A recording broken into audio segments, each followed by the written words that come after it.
JCI vision to be the leading global network of young active citizens. JCI mission to provide development opportunities that empower young people to create positive change. JCI creed. We believe that faith in God gives meaning and purpose to human life, that the brotherhood of man transcends the sovereignty of nation. The economic justice can best be won by free men through free enterprise. The government should be of laws rather than of men. The earth's great treasure lies in human personality, and that service to humanity is the best work of life. I would like to recognize our guests. Attending our webinar today, please recognize yourself. JCI Indonesia Deputy National President, Senator Godi Agathon. Thank you, PD. Thank you, Senator Godi. And the second one, JCI Jayakarta Local President Ralph William. Hello.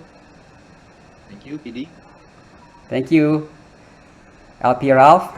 And the third one, 99 JCI Indonesia National President Denny Tumiwa. Thank you. Sorry, I'm in the car at the moment. Thank you. Okay. The next one is 2020 JCI Indonesia National Vice President Aditya Hanjaya. Thank you.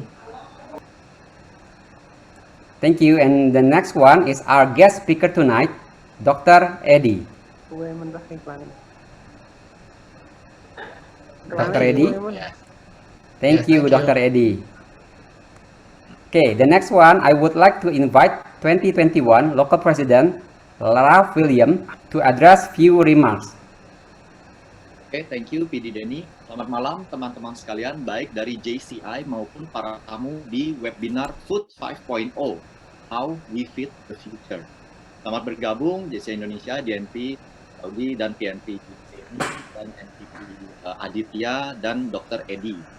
Terima kasih saya ucapkan kepada Vice President of Community Development Rani Setianingsih dan Project Director Denny Simano yang telah bekerja keras demi terwujudnya webinar pada malam ini, dihadiri oleh hampir 200 orang ya. Saat ini fokus kita sedang memikirkan bagaimana cara menanggulangi pandemi yang telah melemahkan sendi-sendi ekonomi serta menata kembali ritme hidup yang sempat terganggu selama 2 tahun terakhir ini. Tetapi sebenarnya ada isu lebih besar lagi yang kita hadapi saat ini. Bahkan hal ini sudah digaungkan oleh pemerintah sejak tahun 2015. Mana pada tahun 2025 kita akan menghadapi yang namanya bonus demografi. Dan hal ini dihadapi oleh setiap negara yang memiliki jumlah penduduk yang besar. Jika isu ini tidak ditangani, pada tahun 2030 kita akan menghadapi yang namanya krisis pangan. Dan hal tersebut sudah menjadi perhatian dari PBB, sehingga keluarlah yang dengan SDG, Sustainable Development Goals, atau tujuan pembangunan keberlanjutan. Yang di dalamnya ada 17 untuk mencapai kesejahteraan merata pada tahun 2030. Salah satu isi dari 17 poin SDG tersebut adalah Zero Hunger, yang pada hari ini akan dibahas oleh Dr. Edi selaku praktisi yang sangat concern dengan potensi krisis pangan di masa depan.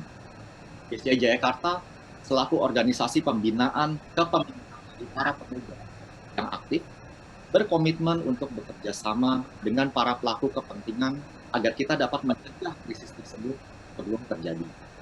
Di akhir kata, kami mengajak teman-teman sekalian untuk ikut aktif.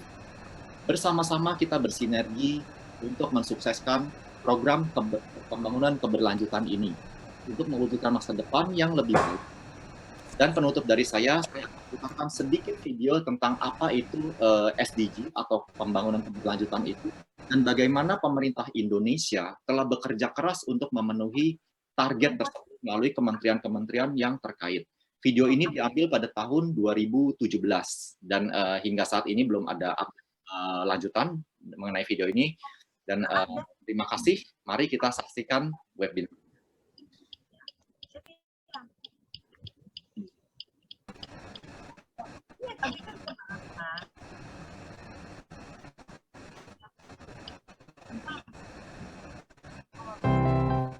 Apa sih yang kita inginkan untuk masa depan? Keluarga yang sehat, Pendidikan yang merata, akses untuk air bersih, ekonomi yang kuat, atau lingkungan yang terawat. semua itu adalah Cita-cita kita bersama. Melalui Sustainable Development Goals atau SDGs. Negara-negara termasuk Indonesia telah turut serta dalam mewujudkan tujuan bersama tersebut. Indonesia sendiri sudah membuat banyak pencapaian seperti Tingkat kemiskinan yang terus berkurang, Akses pelayanan publik yang semakin baik. Pendidikan dasar yang semakin tercukupi. dan tingkat literasi nasional yang tinggi. Akan tetapi, kita tidak boleh lengah. Sebab masih banyak tantangan yang menghadang di depan mata.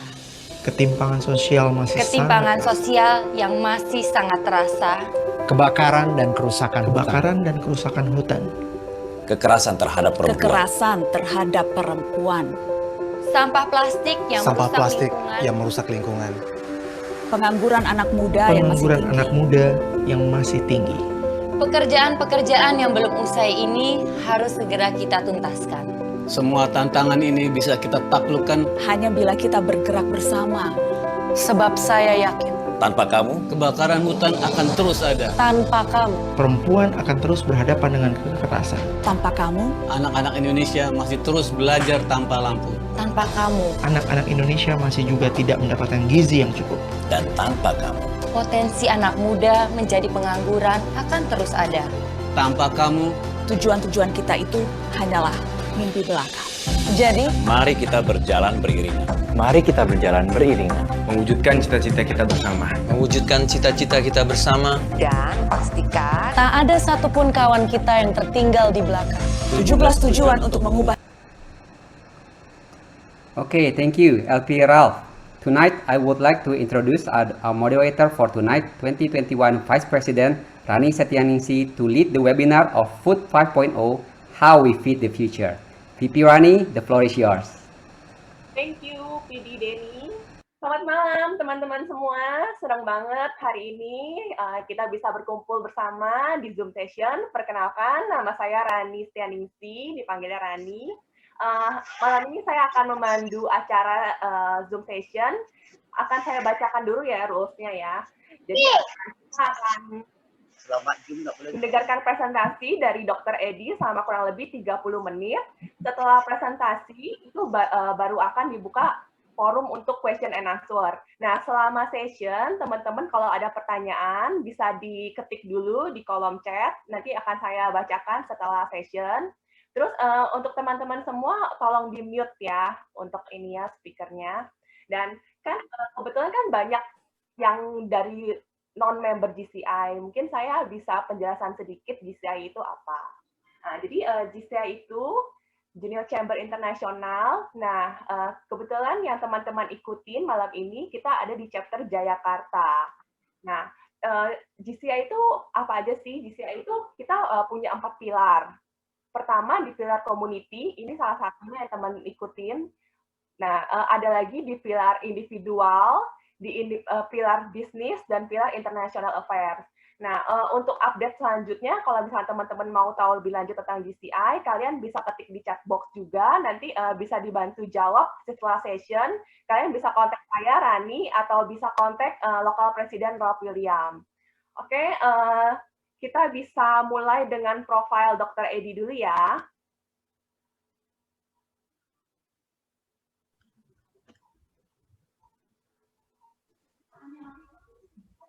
PD ini bisa tolong ditampilkan untuk profilnya. Oke, teman-teman. Ini ada spesial dari Dr. Edi. Di akhir session akan ada door prize. Nah, kalau mau dapat door prize-nya, kalian harus stay tune sampai akhir session. Nih, kita santai aja bawain sessionnya. Soalnya kan udah seharian ya aktivitas ya dari pagi. Terima kasih banget nih, malam ini kalian sudah antusias banget. Partisipannya sampai saat ini udah 193 orang. Luar biasa banget nih teman-teman semua nih. Banyak yang dari luar Jakarta. Nah, oke, ini profil dari Dr. Edi. Dr. Edi Kristianto yang biasanya dipanggil Dr. Edi. Nah, ini lahir di Magelang, 18 November 1963, pendidikannya Dokter telah menyelesaikan Fakultas Kedokteran Universitas Trisakti, memperdalam di bidang herbal, Tosato Mitsu Hospital, Jepang tahun 2000. Terus udah gitu, untuk profil pekerjaannya, Didi Denny bisa? Sudah di-share ya? Belum diganti ya? Ya, udah. Vivi Rani, udah ya?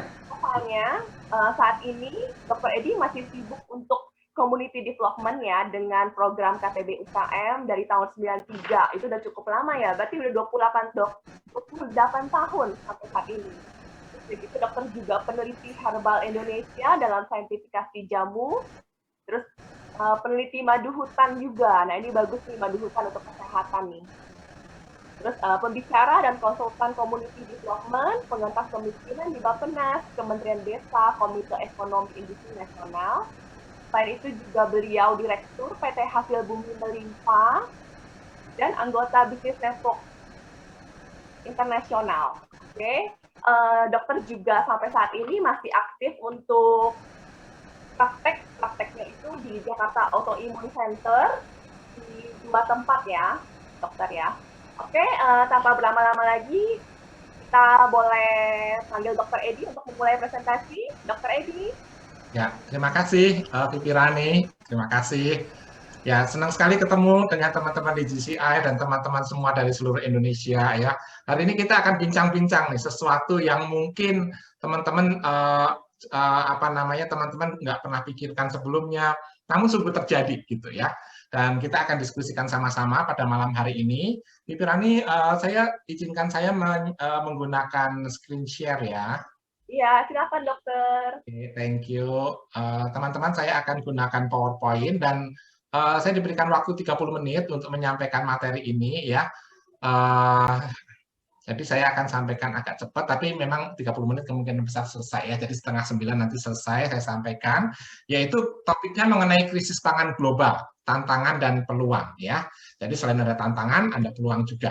Nah, teman-teman tentunya saya akan sampaikan dulu data-data situasi pasokan pangan global atau situasi pasokan pangan dunia.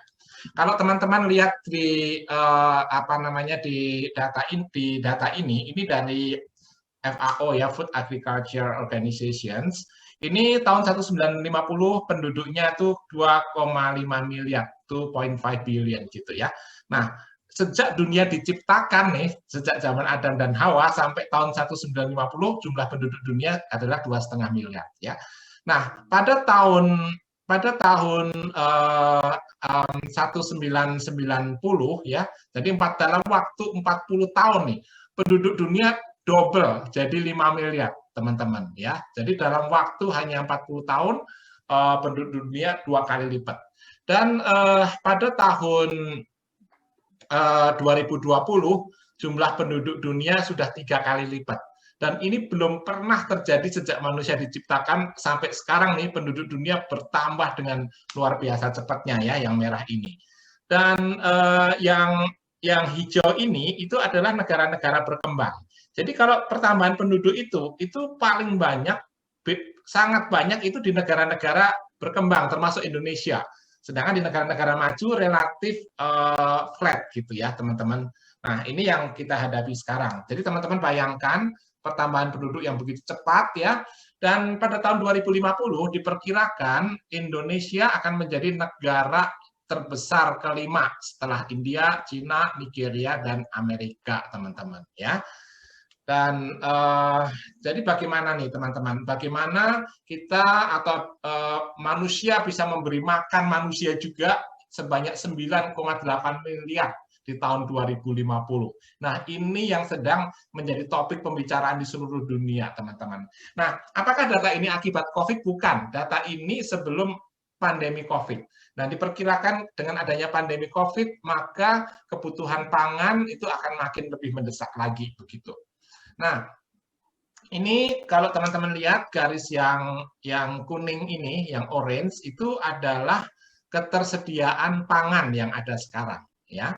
Nah, seperti ini. Kalau garis yang hijau adalah ketersediaan pangan yang seharusnya. Artinya apa? makin besar gap-nya ini, artinya makin banyak orang yang kelaparan atau starving, bukan hanya kurang gizi. Makin banyak orang yang akan kekurangan makan. Ya, kalau dulu kita sering bicara mengenai stunting, kurangan gizi, orang kurang gizi itu mereka masih bisa makan. Nah, apa yang lebih berat daripada stunting, yaitu starving, di mana orang-orang sulit mendapatkan makanan. Ya, jangankan yang bergizi, yang nggak bergizi aja susah dapat gitu kan. Nah, dan negara-negara miskin, ya, yang merah ini akan mendapatkan imbas yang lebih besar lagi, di mana gap ini lebih besar lagi antara ketercukupan pangan dengan jumlah penduduk yang ada, teman-teman.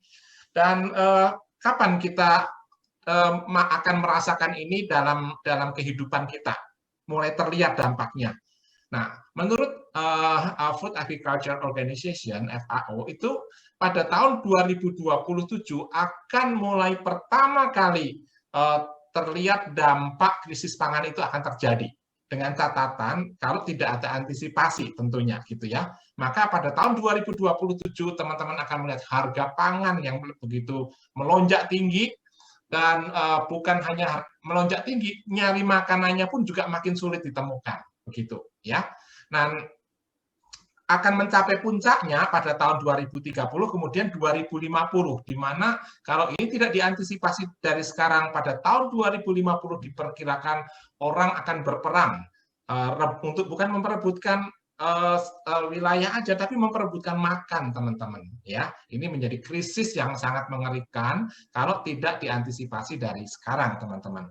Dan dari semua negara di Indonesia, di dunia, Brasil, India, Eropa itu masih surplus, ya. Sedangkan Cina mengalami defisit yang terparah, teman-teman, dari tahun 2008 sampai 2017 sekarang, ya.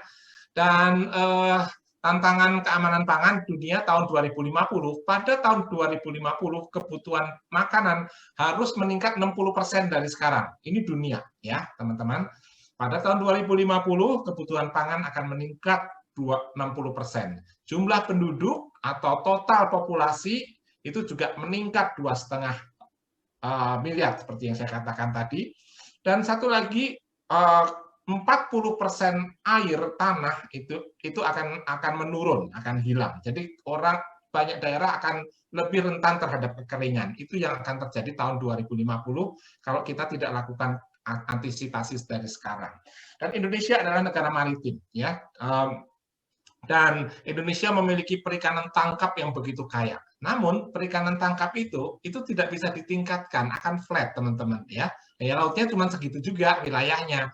Tapi aquaculture atau perikanan budidaya itu akan beranjak naik. Jadi aquaculture atau perikanan budidaya ini salah satu peluang, teman-teman, yang kedepannya akan menjadi salah satu solusi untuk mengatasi krisis pangan ini. Nah, sekarang tadi situasi dunia, sekarang bagaimana kita lihat situasi di Indonesia, negara kita tercinta. Nah, teman-teman, dari BPS mengeluarkan data peta ketahanan dan kerentanan pangan tahun 2018. Nah, kalau teman-teman lihat makin merah ya, itu artinya daerah ini makin rentan pangan, makin mudah terjadi krisis pangan, ya. Makin hijau itu menjadi makin makin aman begitu ya, seperti itu. Nah, jadi kalau kita lihat daerah-daerah krisis pangan di Indonesia paling banyak akan terjadi di Indonesia bagian timur. Karena itu kita harus waspada dari sekarang, kita perlu antisipasi supaya saudara-saudara kita di Indonesia bagian timur tidak terimbas dari krisis pangan yang akan terjadi, teman-teman, ya. Dan ini adalah defisit makanan, ya, dan hewan, maksudnya daging gitu ya, berdasarkan standar International Trade Classification. Jadi ini saya nggak jelaskan detail, tapi kalau teman-teman lihat yang garis merahnya aja.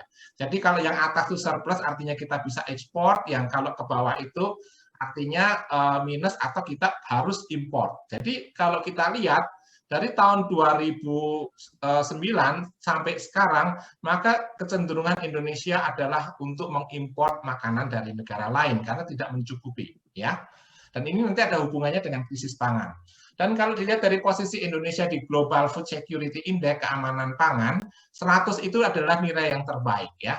0 adalah nilai yang terendah. Indonesia dari tahun 2012 ya sampai tahun 2018, maka tahun 2018 ini masih dalam posisi yang setengah ke bawah, artinya masih cukup rawan pangan, teman-teman ya. Dan ini kalau teman-teman bandingkan untuk ibu-ibu yang sering belanja beras di pasar gitu ya, kita bandingkan ya, kalau kita belanja beras di Indonesia sama di Thailand misalnya, ya bukan berarti kita pasarnya belanja ke Thailand, enggak sih, tapi kalau kita bandingkan harga beras ya, maka ini harga yang biru ini international market ya, ini harga yang yang merah ini adalah harga bahan makanan di Indonesia ya. Jadi kalau kita lihat harga bahan makanan di Indonesia itu lebih mahal gitu ya. Misalnya pada tahun 2019 gitu ya, harga beras itu kalau di luar negeri 6.000 ya, kita di Indonesia rata-rata 12.000, hampir 2 kali lipatnya gitu ya. Jadi harga beras di kita cukup mahal. Kenapa? Karena kita pun masih import beras, teman-teman ya. Demikian pula harga daging gitu. Harga daging di Indonesia juga begitu ya. Yang hitam ini, jadi harga daging di Indonesia cenderung meningkat, teman-teman ya. Dan berbeda dengan harga daging di luar negeri. Artinya makan di Indonesia itu biayanya cukup mahal, teman-teman ya. Nah, terus ini juga masih ya harga daging tadi ya. Dan sebentar, kayaknya saya salah. Ini harga yang ini harga beras Indonesia dan Thailand ya. Jadi di Thailand harga berasnya begitu murah, di Indonesia kok mahal gitu ya, karena Thailand surplus, kita masih import ya. Terus di sini harga daging ya, harga daging sapi juga begitu ya. Di Indonesia cukup mahal ya, dan di luar negeri lebih murah. Jadi kalau kita lihat harga pangan di Indonesia masih cukup mahal ya. Nah, bagaimana situasi pasokan pangan di Indonesia? Nah, teman-teman, ini yang garis ini itu menunjukkan proyeksi pertambahan penduduk Indonesia ya, proyeksi pertambahan penduduk Indonesia. Jadi diperkirakan pada tahun 2030 jumlah penduduk Indonesia akan mencapai 300 juta jiwa ya.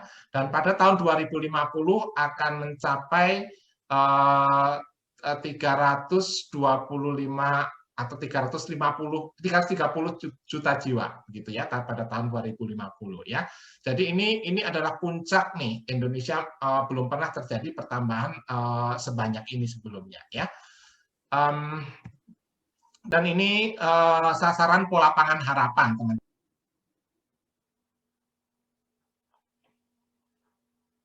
Dokter Sorry ya. Ini adalah sasaran pola pangan harapan, yaitu apa? Yaitu adalah kebutuhan pangan atau pasokan pangan yang seharusnya ada gitu ya. Nah, kalau jadi pada tahun 2019 ini jumlah padi-padian, umbi-umbian dan sebagainya yang dibutuhkan ya. Nah, tapi saya tidak akan bicara dengan tonase, teman-teman, atau jumlah beratnya berapa yang dibutuhkan ya. Tapi saya lebih cenderung setuju dengan menghitung jumlah kalori atau energi, teman-teman ya. Jadi kalau tentunya kalau kita makan singkong sama kita makan beras, jumlah kalorinya kan beda gitu ya. Jadi kita makan 200 gram singkong dengan 200 gram beras itu berbeda kalorinya, teman-teman. Jadi yang kita hitung adalah ini saya konversikan ke kalori, ke energi ya, teman-teman ya. Jadi ini kebutuhan kita ya, energi kita ya. Pada tahun 2015 itu proyeksinya 204 ini kalori gitu ya, kilokalori. Sekarang realisasinya ternyata yang dimakan pada tahun 2015 itu adalah 2099 kilokalori, bukan 2004 kilokalori. Ternyata realisasi selalu lebih tinggi rata-rata, teman-teman ya. Dan pada tahun 2018 ternyata rata-rata orang Indonesia makan itu 2165 kilokalori per hari, begitu ya. Nah, apa hubungannya, kenapa harus hitung kalori, nggak hitung beras berapa ton atau apa? Karena realnya adalah kalori ya. Nah, teman-teman, ini juga konsumsi bahan-bahan makanan ya, hari-harian, dan juga ini energi yang dibutuhkan ya. Jadi teman-teman, rata-rata nih pada tahun 2018 itu kebutuhan kita itu 2165 kalori. Meskipun yang diprediksikan 2150 kalori per orang, tapi dalam kenyataannya 2165 kalori, teman-teman, ya. Itu kebutuhan pangan Indonesia. Nah, jadi kalau saya konversikan jumlah penduduk pada tahun 2018, 2019, 2030 dan 2050, maka jumlah kalorinya yang didapatkan adalah sekian, ya. Jadi total kalori orang Indonesia ya per hari adalah sekian, dan kita lihat yang per tahun, ya. Jadi pada tahun 2018 total kalori yang dibutuhkan oleh orang Indonesia per tahun adalah 2009,4 triliun, ya, kilokalori per tahun, ya. Pada tahun 2030 berdasarkan jumlah penduduk ini, maka Indonesia akan membutuhkan 334 triliun kilokalori. Pada tahun 2050 377 triliun kilokalori. Ini kalau Indonesia bisa memenuhi ini, maka kebutuhan kalori cukup dan tidak akan terjadi kelaparan. Kalau di bawah bagaimana? Itulah yang kita takutkan, akan terjadi kelaparan, ya. Jadi tidak bisa hitung berapa ton yang kita hasilkan padi, berapa ton jagung, namun berapa kalori yang dihasilkan dari situ, ya. Ya, karena bukan karena saya dokter, saya ngitung kalori, tapi memang seharusnya dihitungnya kalori gitu, ya.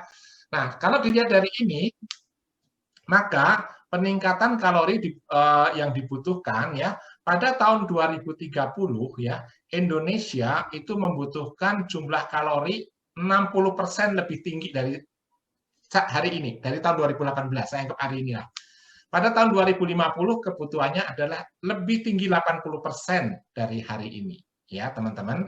Nah, kalau menurut prediksi Food Agriculture Organization, pada tahun 2050 kebutuhan jumlah pangan penduduk dunia 60% lebih tinggi daripada tahun ini. Tapi ke Indonesia rupanya setelah kita hitung dengan seksama, kebutuhan pangan atau kalori orang Indonesia ternyata bukan 60% lebih tinggi pada tahun 2050, namun 80% lebih tinggi. Artinya apa? Kita betul-betul dalam masa yang sangat kritis untuk mendapatkan pasokan pangan yang cukup, teman-teman, ya.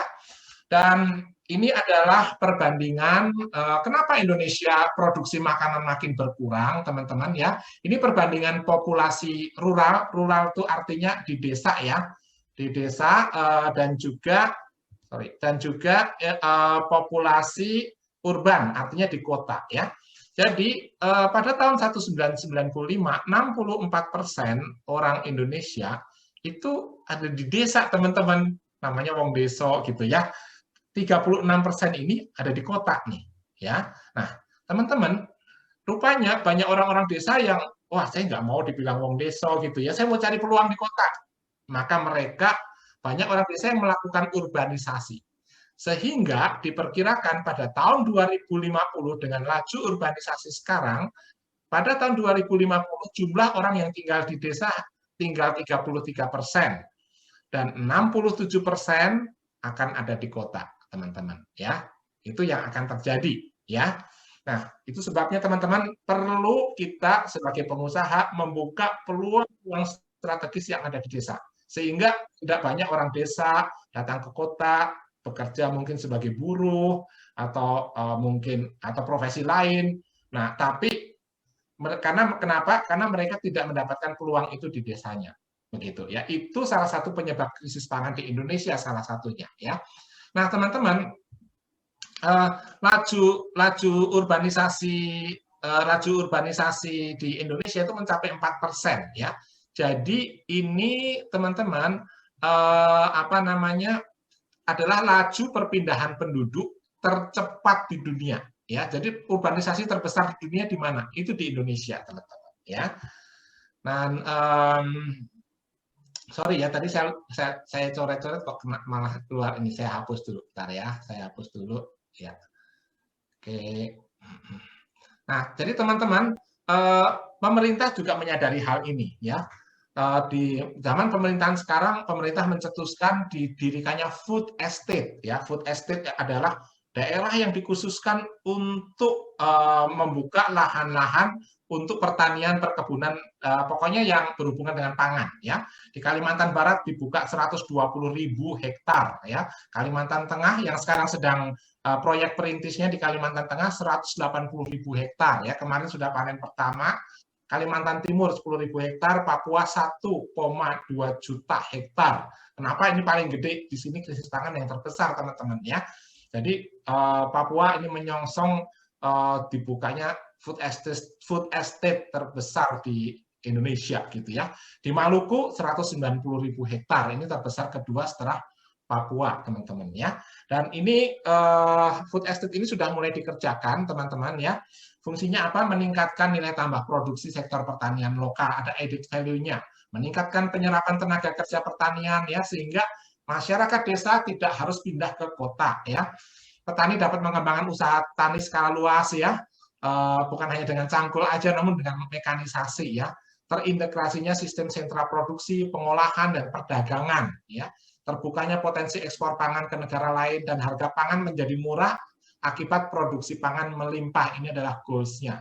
Jadi kalau teman-teman, kalau kita sebagai pengusaha memulai satu usaha, tentunya kita melihat juga situasi Indonesia dan juga policy pemerintah itu apa gitu kan. Nah, ini salah satu food estate ini salah satu peluang yang sangat besar untuk para pengusaha juga bisa bergabung dalam kegiatan atau proyek food estate ini, teman-teman ya. Nah, meskipun tentunya masih banyak pro dan kontra, itu wajar dalam keputusan pemerintah, tapi menurut saya ini sangat bagus ya. Dan sekarang food estate ini sama pemerintah diserahkan ke Pak Prabowo untuk menangani food estate di Indonesia ya. Ini waktu pembukaan lahan-lahan food estate di Kalimantan Tengah ya. Jadi dalam food estate ini teman-teman, itu kalau sekarang ini petani nyemprot pakai sprayer gitu ya, dipanggul 15 kilo air gitu kan, atau pupuk atau mungkin pestisida gitu ya, disemprotkan keliling-keliling, tapi di food estate nggak bisa begitu. Di ratusan ribu hektar itu teman-teman nggak mungkin disemprot-semprot pakai sprayer gitu ya, jalan-jalan, tapi menggunakan mekanisasi seperti ini ya teman-teman ya. Penyemprotannya pakai pesawat gitu ya, pemanenannya juga menggunakan mekanisasi ya, nggak bisa dipetikin kayak dulu ya, karena itu nggak akan cukup ya teman-teman ya. Demikian pula peternakan sapi ya, dan lain-lain, perikanan ya. Nah, karena itu teman-teman, kita perlu melihat nih peluang-peluang ini. Tentunya ada ancaman krisis, namun kita juga melihat ada peluang juga di baliknya ya. Dan peluangnya apa? Yang pertama, ya, yang yang sangat penting adalah untuk manusianya dulu, teman-teman. Mindset dan skill-nya. Tidak mungkin kita bisa membangun satu pulau. Bahkan satu desa pun tidak mungkin tanpa merubah mindset dari masyarakat yang ada di situ ya. Nah, kita ingin investor datang ke Indonesia, masyarakat harus siap. Bukan siap hanya keputusan dari policy-nya aja dari pemerintah mengenai investasi di Indonesia, namun juga masyarakatnya, mindset-nya, skill-nya kita latih ya.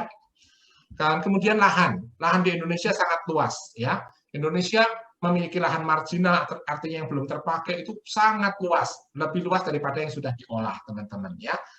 Dan di lahan-lahan kita juga ada di negara yang iklimnya itu relatif stabil, nggak ada badai salju gitu kan, nggak ada angin typhoon gitu ya, seperti Taiwan ya. Dan segala musim kita bisa menanam, ya sangat ideal. Kemudian ketersediaan benih, jadi kalau teman-teman mau berbisnis bisnis di benih ya atau bibit, karena kita tidak mungkin membuat pertanian kita maju kalau benihnya nggak bagus gitu ya. Dari hasil tanam lalu ditanam lagi begitu kan, udah F berapa gitu kan. Nah, harus ada perusahaan yang membuat benih-benih. Di Indonesia cukup ada perusahaan yang cukup bagus untuk benih ya. Kemudian pengadaan pupuk, ya, mekanisasi atau mesin-mesin pertanian, dan tidak kalahnya food processing, ya, pengolahan hasil pertanian, gitu kan. Indonesia petani-petani itu jagoan loh nanam ya. Nah, di lahan yang gersang pun masih bisa tumbuh asal diolah oleh petani-petani kita, gitu ya. Banyak transmigran dari Jawa disebar ke seluruh Indonesia dan mereka sangat berhasil di pertanian, peternakan, gitu ya. Yang lemah apa? Di food processing ya. Misalnya tanam cabai gitu kan. waktu cabenya panennya sedikit, harga cabenya bisa 100.000 gitu ya, apalagi menjelang Lebaran gitu ya. Tapi kalau kemudian panennya berhasil dan panen cabai melimpah, harganya bukan 10.000 sekilo, tinggal 10.000 gitu. Kadang-kadang nggak dipanen malahan, karena rugi gitu ya. Nah, kenapa? Karena kita tidak, petani-petani di tiap desa tidak ada food processing-nya gitu ya. Kalau di dunia pertanian, kalau kita anggap keuntungannya 100 gitulah, 100% ya, maka 40% itu ada di farming, di nanamnya, 60% ada di food processing-nya ya. Jadi kalau kita tidak bisa lakukan food processing, maka banyak sekali kerugiannya ya, seperti itu. Kemudian expertise ya, expertise teman-teman dari misalnya ahli peternakan, ahli perikanan dan sebagainya itu sangat dibutuhkan, sangat-sangat dibutuhkan ya. Orang saya yang dokter aja sampai belajar peternakan dan sebagainya gitu ya, karena kebutuhannya sangat banyak gitu ya. Kemudian investasi, jadi kalau teman-teman mau investasi apa yang sangat bagus teman-teman ke depan ya. Menurut saya investasi di bidang pangan ya, baik di farming maupun di food processing. Kemudian pemasaran ya, kita mau menjadi distributor ya, makanan itu sangat strategis dan tentunya adalah dari pemerintah sendiri ya, policy dari pemerintah teman-teman ya.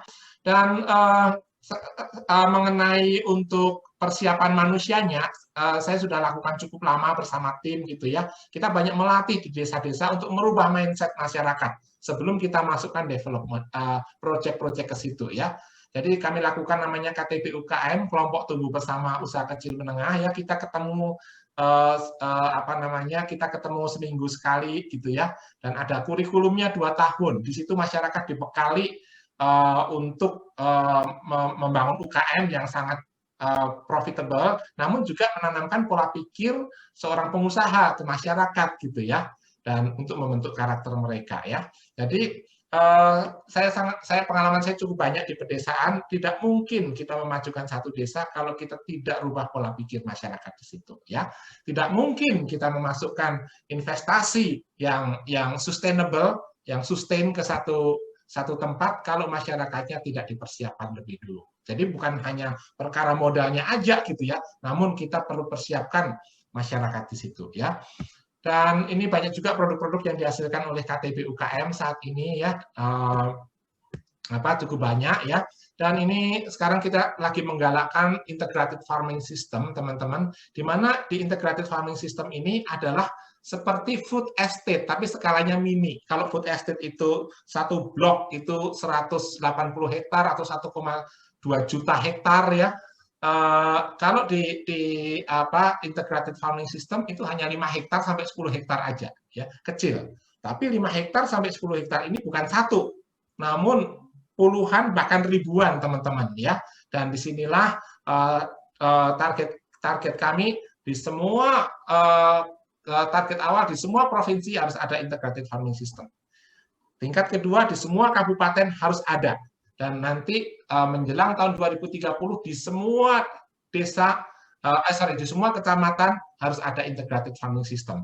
Jadi kita menciptakan ketahanan pangan, peluang-peluang itu bukan selain di skala besar yang diadakan pemerintah, namun kita bawa itu ke dalam kloter-kloter, kelompok-kelompok masyarakat dalam skala yang lebih kecil tapi menggurita seperti itu teman-teman ya. Dan ini akan membuka peluang-peluang banyak ya. Dan ini adalah contoh integrated farming system di mana dalam satu lahan ada perkebunan ya, ada peternakan ya, dan sebagainya. Dan juga potensi yang teman-teman yang sangat bagus adalah potensi madu hutan ya. Madu hutan ini potensinya sangat besar di hutan-hutan Indonesia ya, dan harga jualnya juga sangat bagus ya. Dan masyarakat juga akan menjaga kelestarian hutan kalau mereka bisa memanen madu hutan dari situ ya. Dan juga perkebunan plasma itu kami membuat wine ya, saya membuat wine, mengolah supaya ada added value dari anggur yang ditanam oleh petani-petani di Bali terutama ya. Dan di situ anggurnya itu nggak kita beli dari petani kita jual ke pasar, nggak bisa gitu teman-teman. Di sini harga anggur tadinya Rp500, sekarang kita beli Rp22.500. Nah teman-teman, jadi untuk apa? Kita olah lagi supaya ada added value. Nah, jadi kami membuat wine di situ ya. Nah, teman-teman, bagaimana memulai sebuah proyek ya? Nah, banyak proyek yang kami mulai di berbagai daerah. apakah berarti uang saya itu banyak sekali? Enggak juga, teman-teman. Enggak juga. Nah, untuk memulai sebuah proyek ada 3 unsur. Ya, yang pertama adalah marketnya. Jadi kalau kita memulai satu proyek, misalnya perkebunan jagung atau kita bikin produksi apa, kita harus yakinkan bahwa marketnya itu memang terbuka, gitu ya. Nah, kalau kita bisa membuat satu proyek ya, dan kita tahu marketnya terbuka, tapi nggak punya modal, gimana? Bisa nggak? Orang bilang kalau nggak ada modal ngapain gitu kan? Bisa sekali gitu kan. Nah, ada unsur yang kedua yaitu operator. Siapa nih yang mau menjalankan ini ya, proyek ini? Orang-orang pinter mana nih yang kita bisa ya dan berpengalaman yang menjalankan proyek ini ya.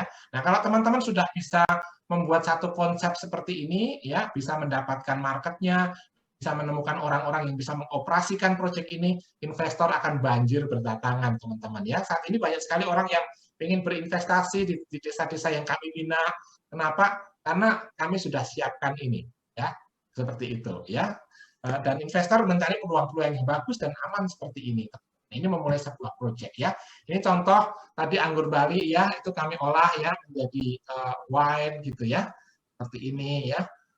Kami gunakan madu hutan juga untuk membuat wine ya teman-teman. Ini menjadi wine kesehatan nih, wine yang dibuat pakai madu hutan teman-teman. Ini satu-satunya di dunia bahkan gitu ya. Dan di Indonesia ini laku keras teman-teman ya. Jadi teman-teman perlu memiliki inovasi-inovasi seperti ini, teman-teman, untuk bergerak di bidang industri pangan dan ketahanan pangan. Ini saya nggak ngomongin beras, ya beras sudah biasa saya ngomongin yang ini ya. Perkebunan jagung ini juga sangat prospektif, teman-teman ya. Kemudian perikanan atau aquaculture ya, ini juga sangat prospektif untuk di Indonesia, teman-teman ya. Dan bagaimana kita bisa mendapatkan mitra? Kita bisa mendapatkan mitra itu penting sekali kita memiliki network ya dan referral ya. Nah, jadi tadi sudah diuraikan mengenai GCI, itu bagus sekali ya. Jadi teman-teman yang ada di sini yang ingin menjadi seorang pengusaha ya, memiliki network yang bagus, itu nggak ada salahnya ini ya, begitu ya Pirani ya, bisa bergabung di GCI gitu ya. Dan kalau tadinya saya mau join di GCI sama Pirani ini nggak boleh tuh, karena GCI ternyata maksimum umurnya 40 tahun nih, saya expired sudah. Nah, jadi kalau saya bergabung di BNI, Business Network International. Di sini, di BNI ini teman-teman, ini sangat menguntungkan ya. Jadi kalau teman-teman mau bergabung di BNI itu sangat-sangat saya rekomendasikan. Karena saya punya pengalaman yang sangat menarik di sini ya. Jadi keanggotaan BNI itu memberikan Anda akses pada sistem referral networking yang sudah berjalan lebih dari 35 tahun, teman-teman. Jadi kalau mau cari referral atau cari partner di mana? Di sini nih tempatnya ya. Kemudian sistem ini telah teruji dan sekarang juga disertai dengan BNI Online yang dirancang untuk membantu para pebisnis bekerja sama memberikan referensi bisnis dan mencari peluang baru, teman-teman ya. Di sini ini saya ambil dari websitenya BNI ya. Kemudian dan kalau teman-teman ingin mengetahui lebih banyak adalah mengunjungi networking session adalah cara terbaik untuk melihat BNI chapter meeting secara online. Jadi dapatkan informasi lebih lanjut teman-teman ya, untuk teman-teman yang akan bergabung ingin menjadi pengusaha terutama dalam masa krisis pangan sekarang ya. Dan bisnis apa yang berdampak? Nah, saya banyak sekali peluang sebetulnya ya yang sedang kami geluti, ada yang sudah jadi gitu ya. Tapi saya selalu pakai 4 patokan untuk bisnis yang akan saya kerjakan ya. Peluang banyak, tapi ada kriteria yang selama ini saya pegang teguh. Yang pertama, bahwa kalau saya mempunyai bisnis, saya harus bisa mentransformasi manusia. Pola pikirnya saya harus berubah. Ekonominya tentu ya, seperti itu ya. Jadi apakah itu hanya menguntungkan saya saja sebagai pengusaha atau mentransformasi banyak orang? Itu nomor 1 yang saya pikirkan.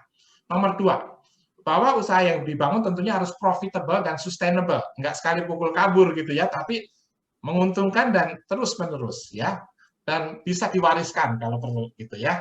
Kemudian yang ketiga, memiliki dampak sosial ke masyarakat ya, di tingkat kesehatan di masyarakat, tingkat pendidikan masyarakat, kekerasan terhadap wanita, seperti tadi yang SDG tadi teman-teman, itu harus ada dampak sosialnya. Dan yang keempat yang tidak kalah pentingnya adalah berdampak pada alam, tidak merusak alam namun justru melestarikan alam. Jadi kalau teman-teman punya ide bisnis-bisnis yang memiliki 4 pilar ini, kayaknya kita bisa bekerja sama lebih lanjut nih teman-teman ya. Kalau nggak ada modalnya gimana? Ya nggak apa-apa gitu kan. Saya juga bukan konglomerat yang punya modal gede, enggak gitu ya. Tapi banyak orang yang siap berinvestasi, terutama pada masa sekarang ini. Nah, teman-teman, terakhir mengenai call to actions ya. Jadi silahkan teman-teman hubungin, ini boleh difoto ya. Untuk teman-teman yang ingin menghubungi JCI Jayakarta, silakan berhubungan dengan Rani dan Ralph, ada nomor handphonenya. Yang berhubungan dengan Business Network Internasional, bisa berhubungan dengan Pak Herman, ada nomor WA-nya.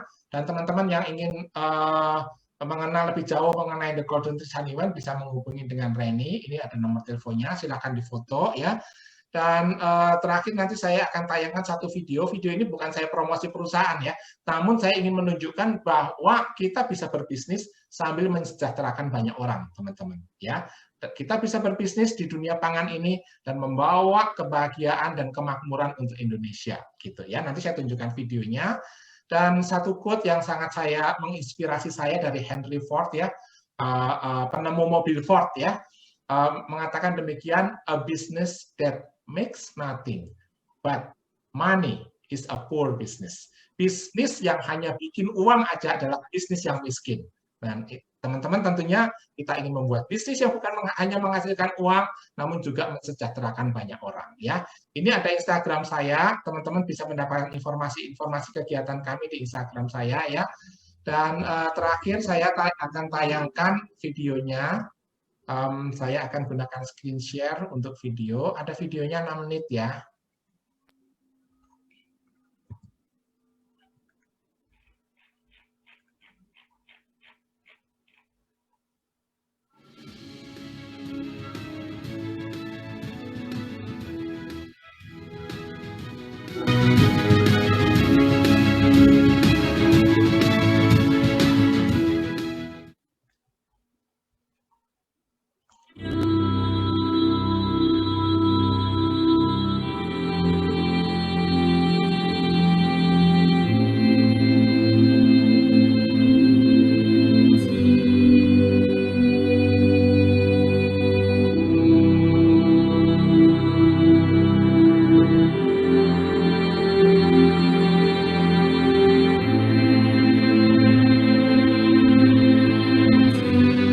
Inilah hutan-hutan tropis di Indonesia. 64% dari luas daratan di Indonesia berupa hutan. Hutan-hutan tropis ini menyimpan kekayaan alam yang luar biasa. Salah satunya adalah madu hutan. Madu hutan memberikan nafkah bagi masyarakat di pedalaman. Sebagai timbal baliknya, masyarakat menjaga kelestarian hutannya.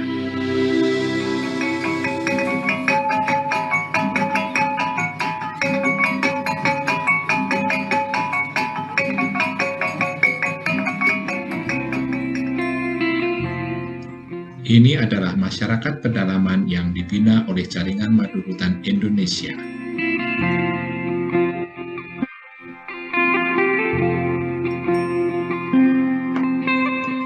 Ini adalah sarang lebah Apis dorsata yang menghasilkan madu hutan. Pemanenan madu dilakukan dengan cara panen lestari untuk menjaga kelangsungan dari Apis dorsata.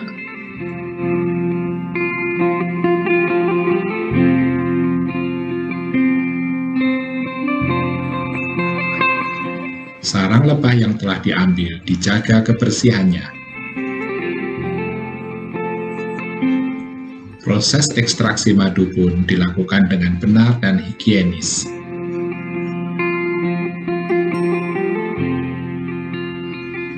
Madu yang telah didapatkan ditampung dalam wadah food grade dan dikirimkan ke Bali untuk diproses lebih lanjut oleh PT Hasil Bumi Melimpah.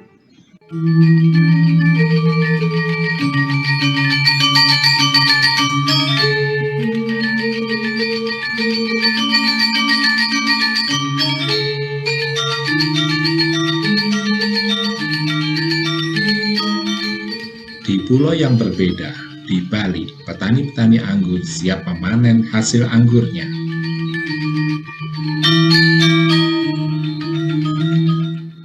Anggur berkualitas tinggi, produksi dalam negeri dipanen dengan melimpah. Para petani anggur pun bersuka cita menikmati hasil jerih payahnya.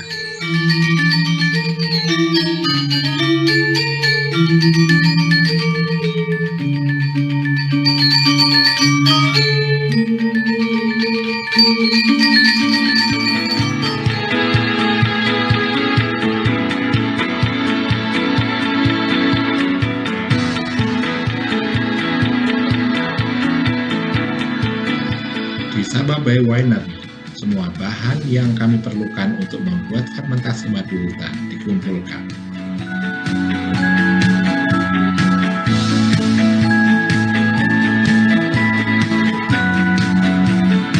Anggur segar yang kaya dengan antioksidan dan ragi alami ini segera kami olah.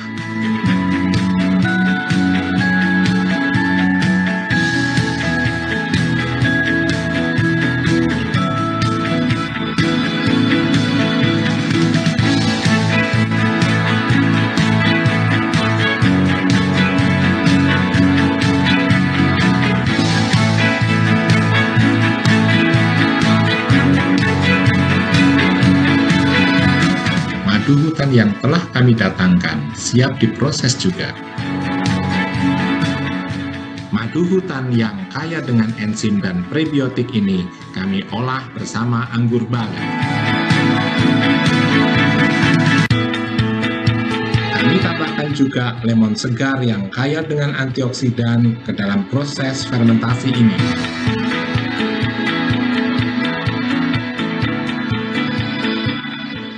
Setelah monitoring ketat selama 100 hari, fermentasi madu hutan ini pun siap dibotolkan.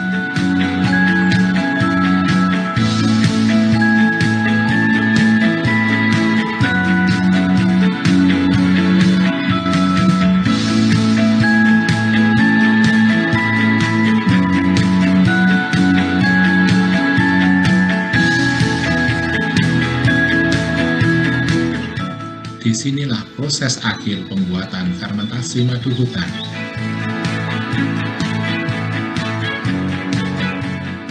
Dan dengan penuh ucapan syukur serta doa, fermentasi madu hutan diluncurkan dengan nama The Golden Trees Honey Wine.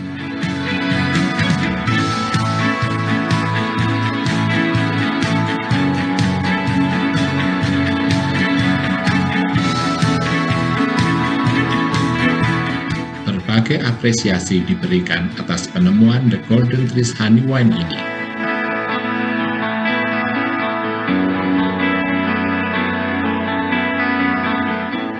The Golden Trees Honey Wine hadir dengan misi untuk membawa kebahagiaan, membawa kesehatan, dan membawa keharmonisan bagi kita semua.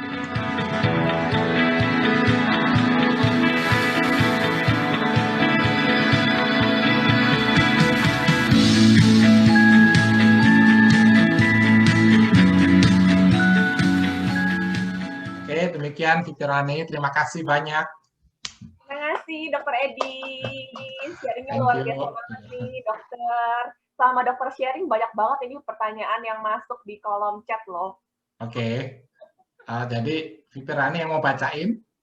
Ya, boleh saya sambil bacakan. Sambil dipilih-pilih ya, supaya nggak kedobelan.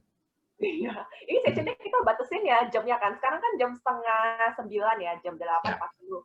Sampai maksimal jam 9.30 kita udah close ya.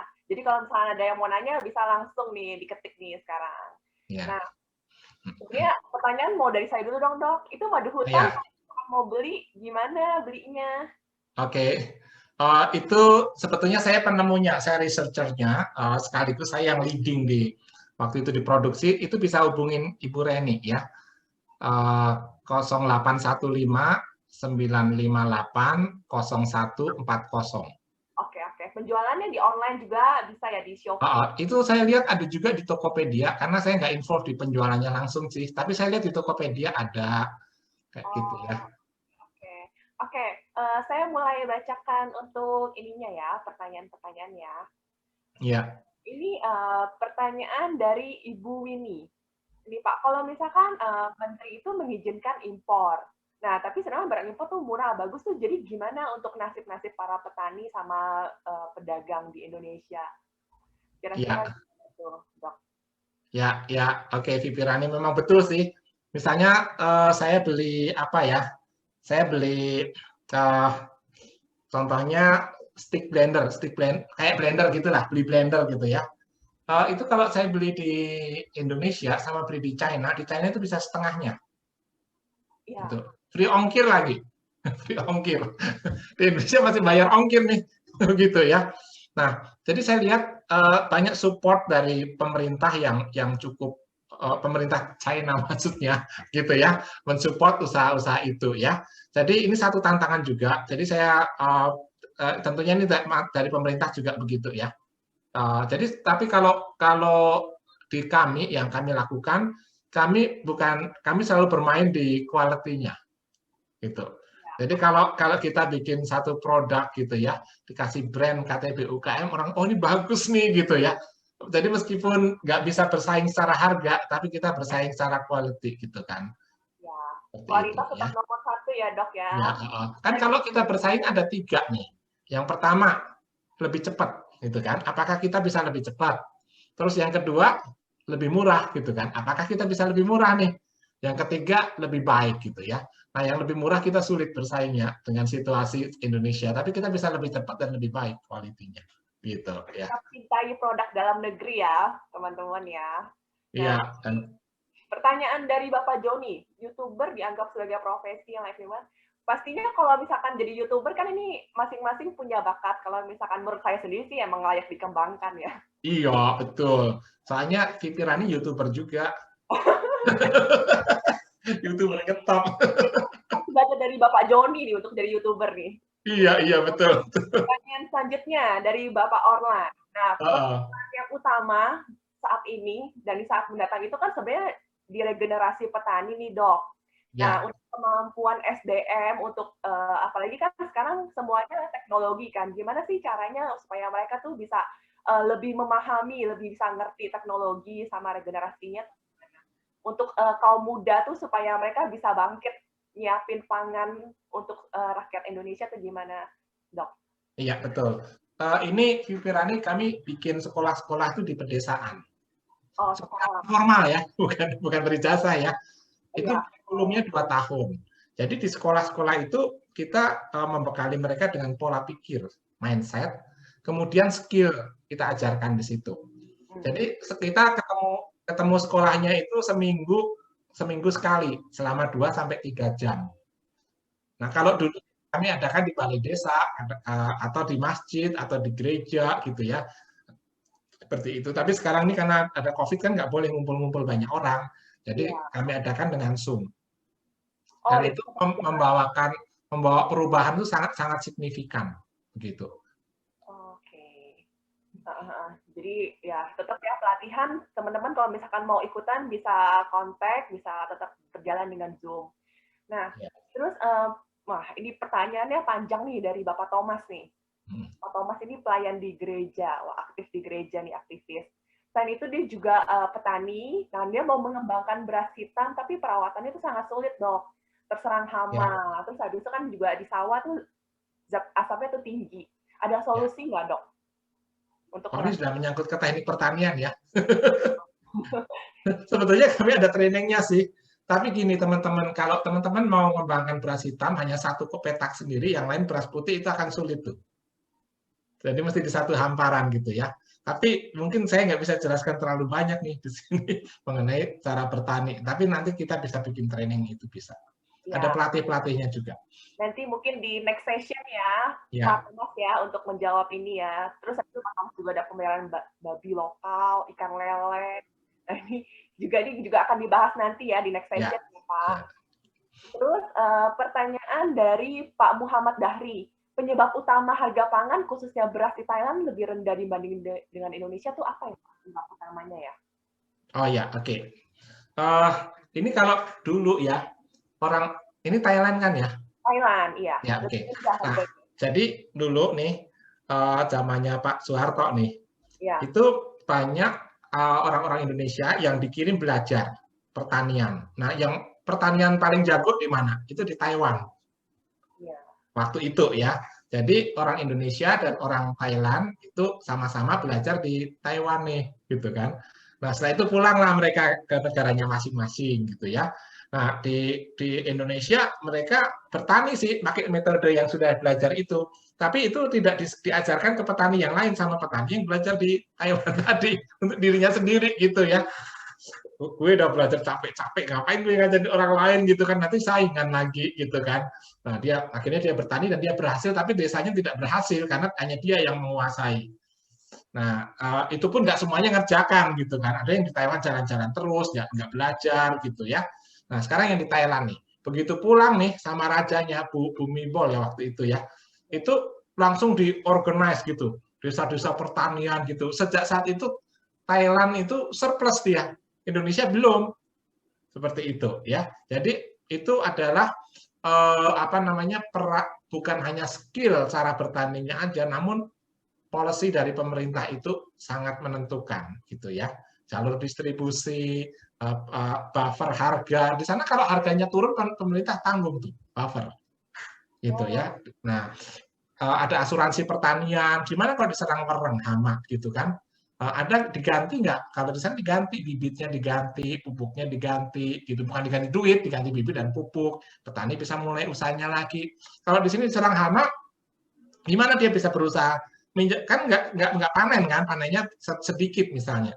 Ya pinjam uang ke tengkulak gitu kan. Habis itu nyicilnya bisa sampai 7 turunan itu, gitu. Jadi nggak bisa sejahtera gitu kan. Jadi itu perlu intervensi dari pemerintah. Tapi sekarang sudah banyak intervensi yang bagus ya. Dan kalau dari yang kami lakukan, kami membuat integrated farming system itu. Karena dengan integrated farming system ini bisa menurunkan harga komoditas pangan. Ya, dipanen di situ untuk kebutuhan rakyat di situ. Gitu. Apalagi yang tadi Bapak jelasin, yang dokter jelasin ya, kita maksudnya iklim di sini itu sebenarnya udah bagus ya. Iya, betul. Oke, makasih dokter. Ini pertanyaan selanjutnya dari Bu Gloria. Kalau misalkan pertanian di Indonesia diubah jadi teknologi modern seperti mesin, robot otomatis, dan gimana nasib petani untuk masa depan? Ya. Apalagi masa sekarang kan masih banyak petani yang belum sejahtera. Ada solusi? Ya. Nanti takutnya yang kerja orang-orang dari kota, petaninya makin miskin gitu ya. Iya. Nah, tapi di mekanisasi food estate bukan begitu sih. Justru masyarakat itu dilibatkan di lahan-lahan pertaniannya itu dan mereka mendapatkan uang lebih banyak justru. Peluang usaha lebih terbuka. Kenapa? Karena lahan pertaniannya kalau di mekanisasi di food estate bukan seperti yang sekarang, namun 10 atau 100 kali lebih besar gitu ya. Jadi peluang usaha malah lebih terbuka lagi. Ya, malah ada peluang ya di ya. Ini tadi yang dokter dijelaskan di saat itu ada 10 peluang tuh. Nah, ya. Itu bisa salah satu. Dan itu ini loh VP Rani, tenaga yang siap diterjunkan di lahan-lahan pertanian Indonesia itu masih sangat kurang. Sekarang makin kurang. Karena lahan pertanian makin buka besar, tapi orang yang mengerjakan makin sedikit gitu ya. Seperti itu. Nah, jadi kan Pak Jokowi bilang buka sawah, itu betul-betul dibuka sekarang. Seperti itu ya. Jadi di Jakarta pun kami bekerja sama dengan sekolah Insan Teratai gitu ya, di Tangerang itu kita buka SMK pertanian khusus untuk diterjunkan masuk ke food estate tadi. Oh, gitu. Oke, makasih dok. Ini saya reminder lagi nih untuk teman-teman, nanti di akhir acara kita akan ada door prize spesial dari Dr. Edi, jadi kalian bisa stay tune ya sampai selesai acara nih, kira-kira sampai jam 9:30 bentar lagi nih. Banyak banget pertanyaannya nih. Nanti yang saya nggak bisa jawab, nanti Vivi Rani akan jawab pakai WA.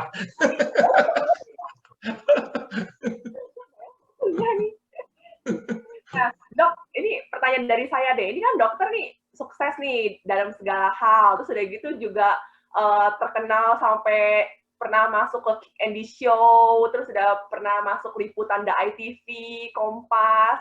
Nah, pernah nggak sih dokter merasakan kegagalan sebelumnya? Oh ya pernah. Kegagalannya banyak. Nanti lain kali saya ceritain kegagalan deh. Sekarang keberhasilan dulu. Oh, iya. Tapi banyak, ya. Tapi setiap kali saya gagal, saya selalu bangkit lagi lebih banyak sekali aja, lebih banyak dari gagalnya. Gitu. Kalau gagal lagi ya bangkit lagi, gitu. Kegagalan adalah keberhasilan yang tertunda. Tertunda, iya, betul. Ya, jadi ini nantinya bakal ada lanjutan lagi ya kita untuk session Zoom ya. Terus pertanyaan selanjutnya, teknopangan itu termasuk food processing nggak sih, Dok? Iya, betul. Teknopangan itu salah satu food processing. Ya. Terus pertanyaan dari Yarigiri, SDM nggak ada. Nah, itu tetap yang harus ini sih, pelatihan ya, dikumpulkan orang-orangnya. Terus, nah dari DNP Gaudi bersedia untuk jadi investor nih, Dok. Oke, siap. Jadi kalau sekarang ini ya, Vipirani ya, itu investasi itu masih cepat gitu ya, terutama di bidang pangan ini. Ini peluang yang terbuka lebar gitu ya. Kalau kita lihat sekarang dengan adanya pandemi ini kan banyak pabrik juga produksinya menurun gitu kan. Nah, terus ya ekonomi melambat gitu kan. Sedangkan kebutuhan pemerintah juga makin gede kan. Beliin vaksin buat kita gitu kan. Terus ini menanggung biaya orang-orang yang kena COVID, BPJS-nya makin banyak. Jadi pengeluaran pemerintah makin banyak, pemasukan dari pajak makin dikit gitu kan. Ya bukan hanya Indonesia, di mana-mana juga begitu. Jadi gimana dong nanti pemerintah bayarin pegawai negeri, bayarin vaksin kita dan sebagainya gitu ya. Nah, ya bisa dua cara. Cara pertama ajukan ke IMF misalnya gitu ya. Tapi negara-negara yang ngantri pinjaman dari IMF sudah 100 lebih tuh. Gitu ya. Nah, jadi mungkin ya itu harapan yang lebih kecil ya. Cara kedua yang bisa cara yang cepat nih, Vipirani, kira-kira gimana ya caranya yang lebih cepat? Ya, cetak duit. Gitu. Tapi setelah cetak duit kan ekonomi jadi bergerak tuh, karena orang jadi pegang duit ini ya. Ekonomi bergerak, tapi lama-lama nilai rupiah akan turun gitu kan. Nah, itu akan menjadi masalah lagi. Jadi teman-teman kalau mau investasi nih di salah satunya di bidang pangan ini, itu mesti sekarang nih sebelum rupiah keburu turun. Gitu. Jadi banyak pengusaha hubungin saya kan dia udah baca itu tuh. Begitu ya. Jadi ini sangat strategis begitu ya. Nah, karena itu teman-teman yang bisa ikut GCI atau BNI, ketemu pengusaha-pengusaha yang lain di situ ya, seperti itu. Semoga di kita session ini ada tindak lanjutnya juga ya, Dok ya. Ya, betul. Terus ini ada lagi yang mau kerja sama dokter nih dari Patrick Mulya nih, dia punya tanah subur daerah Tangerang. Oh, oke. Boleh. Ya, nanti teman-teman saya undang ke GCI kalau udah lewat seperti saya BNI gitu. Kami ketemu ini Vipirani, kami ketemu setiap hari Jumat ya. Setiap hari Jumat jam 7:30 pagi. Mungkin minggu sekali. Jadi kalau mau ikut boleh sih kalau jadi visitor atau lihat-lihat, kenalan, bisa cerita-cerita, itu gratis sih, nggak dipungut biaya. Ya, untuk jadi visitor itu bisa hubungin Pak Herman yang tadi yang ada di yang tadi saya suruh foto itu nomornya ya. Atau di sini ada eksekutif director BNI nih, Vipirani, kita belum kenalin. Oh, mana coba boleh? Pak Hari ada, masih ada Pak Hari? Masih ada, Dok. Oh ya, beliau sangat berjasa nih buat saya memajukan perusahaan saya. Silakan Pak Hari. Kok dari yang menyerahkan Vipirani kok jadi saya moderator. Baik. Silakan ke Vipirani aja. Jangan saya kan, saya kan tamu. Silakan Vipirani. Mau tahu lebih lanjut tentang BNI bisa hubungin Pak Hari ya. Boleh, silakan. Nanti saya ketik aja di chat ya. Bentar saya akan ketik saya. Iya, oke. Terima kasih Pak Hari. Saya lanjutkan ke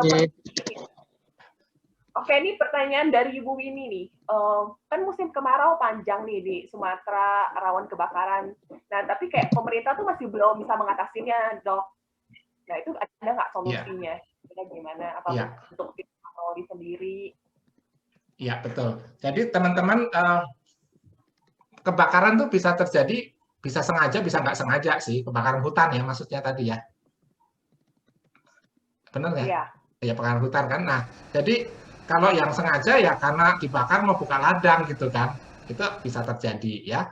Nah, atau tapi ada juga yang nggak sengaja, misalnya karena ada orang buang puntung rokok, akhirnya karena kering kebakar, bisa juga karena gesekan daun-daun di situ, yang karena sudah kering timbul panas kebakar juga gitu kan, seperti itu bisa terjadi. Nah, jadi bagaimana untuk mencegah kebakaran di hutan? Harus masyarakat di sekitarnya yang menjaga, gitu ya. Nah, terus gimana dong masyarakat, masa mau keliling bukan ronda di kampung, ronda di hutan gitu kan, mana mau masyarakat jaga gitu kan, mereka juga harus bertani. Satu-satunya cara adalah masyarakat harus hidup dari hutan itu, gitu. Maka dia akan otomatis akan jaga. Misalnya apa? Misalnya dengan memanfaatkan hasil hutan non kayu, yaitu madu hutan. Itu sangat bagus ya. Dan sekarang ini banyak peternakan pertanian perkebunan yang memanfaatkan hutan tanpa merusak hutan ya, itu namanya agroforestry. Nah, dengan mengembangkan agroforestry, masyarakat akan mendapatkan makanan dari hutan atau nafkah dari hutan, dan otomatis mereka juga menjaga kelestarian hutannya. Dan sekarang ini banyak juga wisatanya bukan ke tempat-tempat hiburan tapi ke hutan, itu makin berkembang sekarang ya. Dan itu juga sangat bagus ya. Jadi intinya masyarakat harus mendapatkan nafkahnya dari hutannya, maka dia akan jaga hutan gitu. Ya. Jadi harus ada sesuatu yang dilakukan biar ada ini yang menjaga hutan ya. Iya. Oke. Pertanyaan dari lokal Presiden Prof. William. Nah, gimana dengan potensi bisnis jarak pagar ya dok? Saat ini kan mulai dikembangkan untuk energi terbaru kan. Nah, apakah sudah ada pusat budidaya? Iya.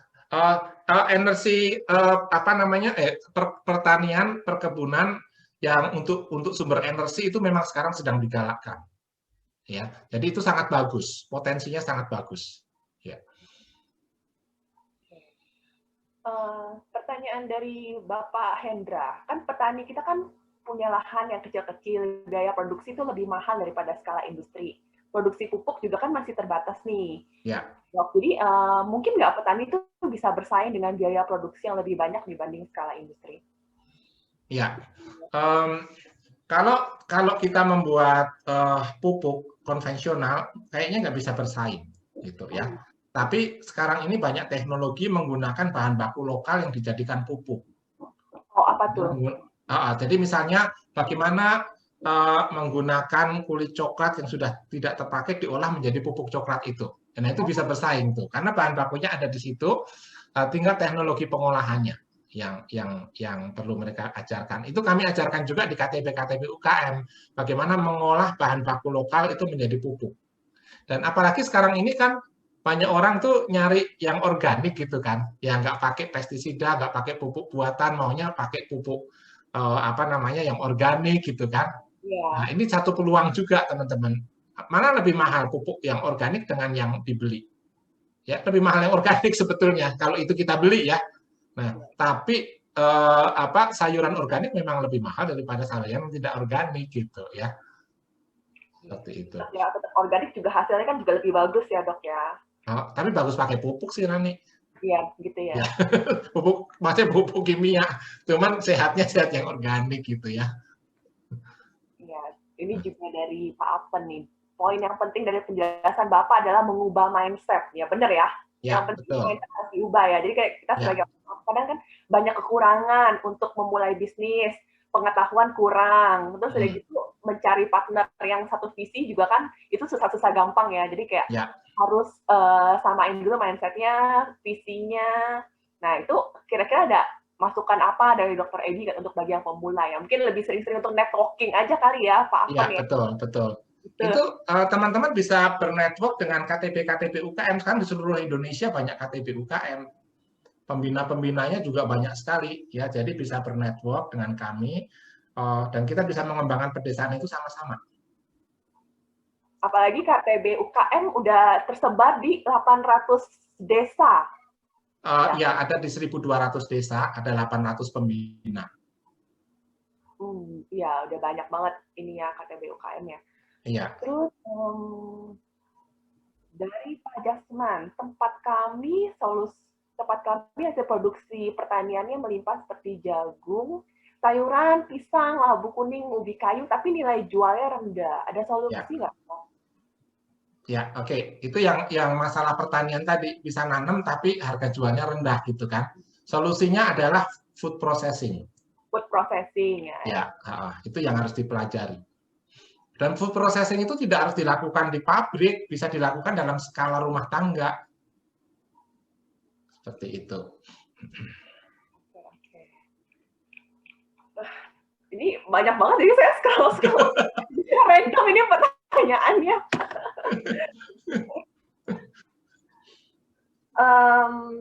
Terus pertanyaan dari Bu Banda nih, madu hutannya tuh dicampur dengan herbal atau cuman madu hutan murni sih, Dok?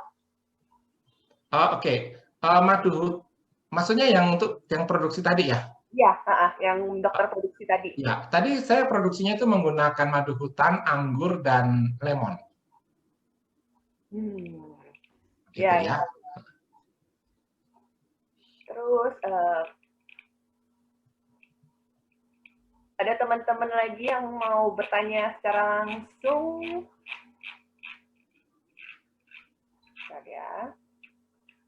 Maksimal 3 pertanyaan lagi aja deh ya, Dok ya. Ya, boleh. Nggak kemalaman ini.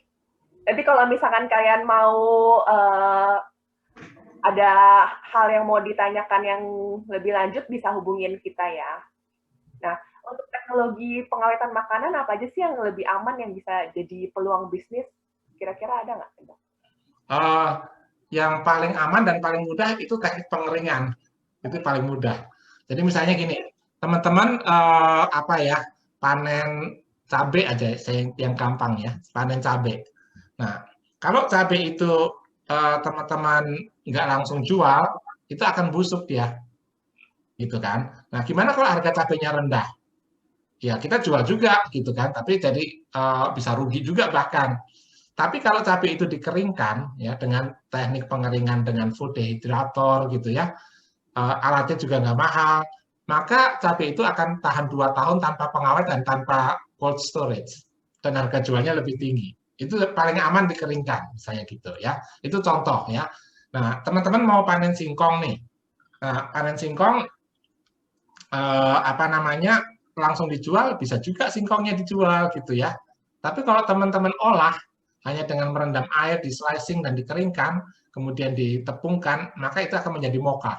Dan teman-teman tahu kan harga mokaf itu sangat bagus gitu.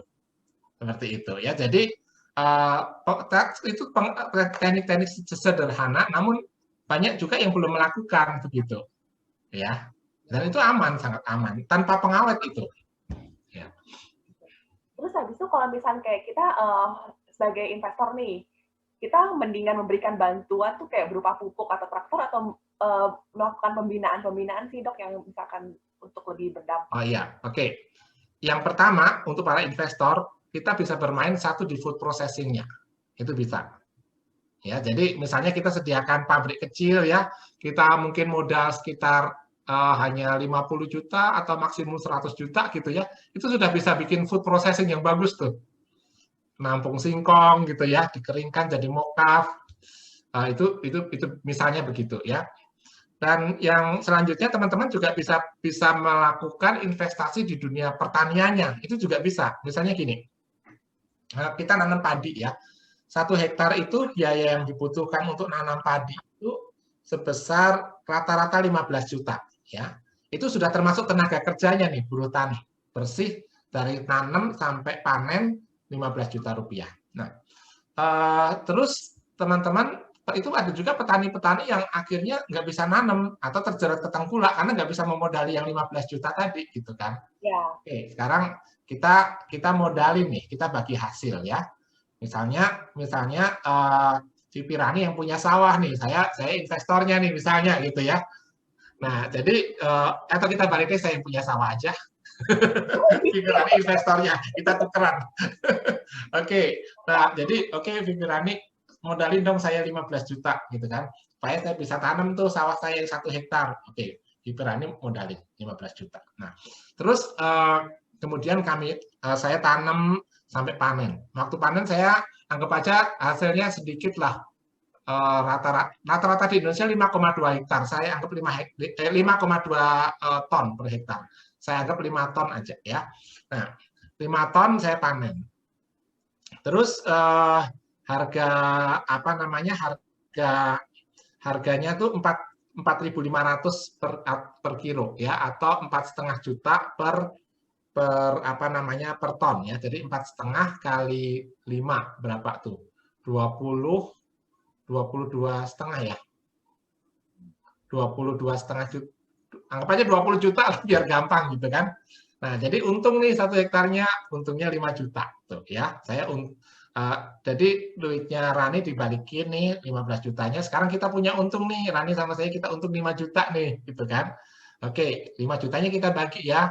Jadi Vivi Rani dapat nih 30%, saya 70 gitu. Kan tanahnya punya saya gitu kan. Nah, kalau Vivi Rani nawar-nawar ya udah dah, Vivi Rani 40, saya 60, nggak apa-apa gitu kan. Seperti itu ya. Negosiasi lagi ya. Nah, jadi duitnya sudah balik, masih dapat untungnya, itu cukup bagus daripada duitnya taruh di bank kan. Seperti itu. Ya, itu namanya petani berdasi kalau di pertanian. Gitu. Itu contoh aja.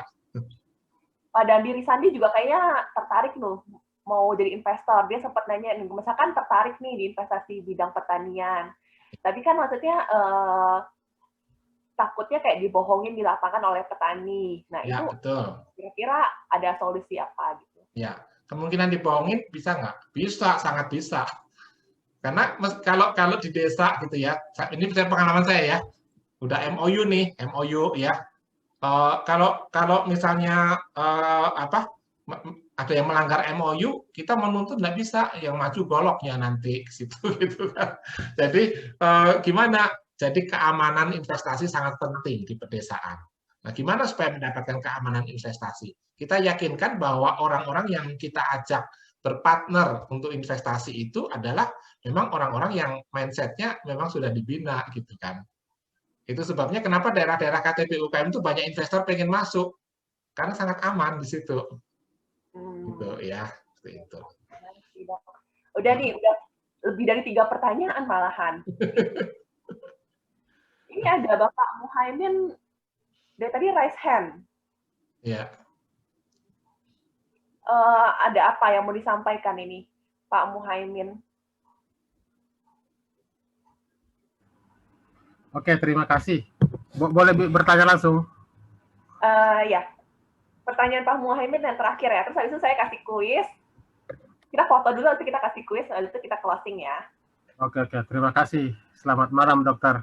Selamat malam, Pak Muhaimin. Iya, pertanyaan pertama, kita kan di perkebunan kelapa itu ada 3,5 juta hektar lahannya. Ya. Hanya dimanfaatkan 30%. 70%-nya dibiarkan kosong. Jadi pertanyaannya, itu cocoknya ditumpang satu dengan apa yang kelapa? Karena perkebunan kelapa ini 98% dimiliki oleh masyarakat. Ya. Yang pertama. Yang kedua, kan kita tahu semua bahwa ada moratorium sawit. Ya. Dengan ada itu maksudnya Pak Muhaimin itu bukan kelapa biasa, itu kelapa sawit ya? Enggak, kelapa biasa kalau yang 3,5 hektar tadi. Oh, itu kelapa biasa, oke. Kelapa biasa. Kan kalau kebun kelapa sawit kan sekarang ada 16,5 juta hektar. Ya. Tetapi itu kan banyak dimiliki oleh perusahaan. Jadi saya tidak masuk ke situ. Cuman yang saya mau masuknya ini yang moratorium sawit yang sudah ditandatangani oleh Jokowi tahun 2018. Itu kan banyak lahan tidur dengan adanya moratorium itu.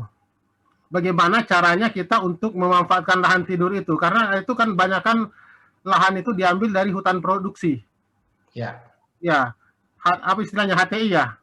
Ya, HTI ya. HTI. Kan banyak tumpang tindih perizinan.